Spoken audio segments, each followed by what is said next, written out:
In with a 13-year-old hiker lucky to be alive after falling and rolling on the steep trails near the top of Mount Timpanogos. Good for Utah's Aldo Vasquez live in the newsroom now with details. Aldo?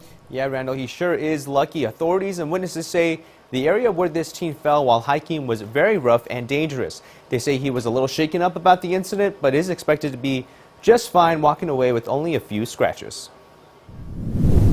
Jordan Johnson went for a hike early this morning in the Saddleback area near Mount Timpanogos. Ahead of him on the trail was a group of Boy Scouts. He was about 25 feet in front of us, and I overheard some of the leaders yelling, and I look up and I see this cloud of dust.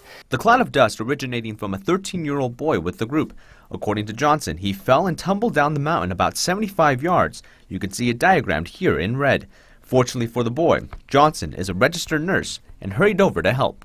As I was getting there, there's already a swarm of people around. I went and I saw the kid. He was 13 years old, in shock a little bit. He had a good gash on his head and other scratches all over the place, but he looked pretty good. Life Flight was able to land nearby and airlift him out. He was taken by ambulance to a local hospital after landing near the Altamont campground. Initially it looked bad. We're fortunate, and he's especially fortunate that it didn't turn out to be too serious.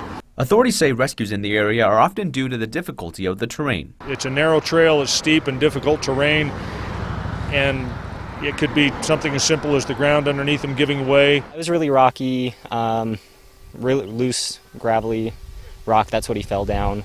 Rescue crews in Johnson say all the pieces came together in this rescue. He had a good crew taking care of him. And because of it, they were able to get him out of there and to the hospital rather quickly.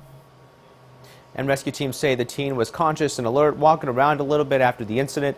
They say he may need a few stitches, but after seeing those pictures that you just saw there of just how far down he fell, he sure is lucky it wasn't worse. In the newsroom, Aldo Vasquez, Good for Utah. He sure was. Thank you, Aldo. Also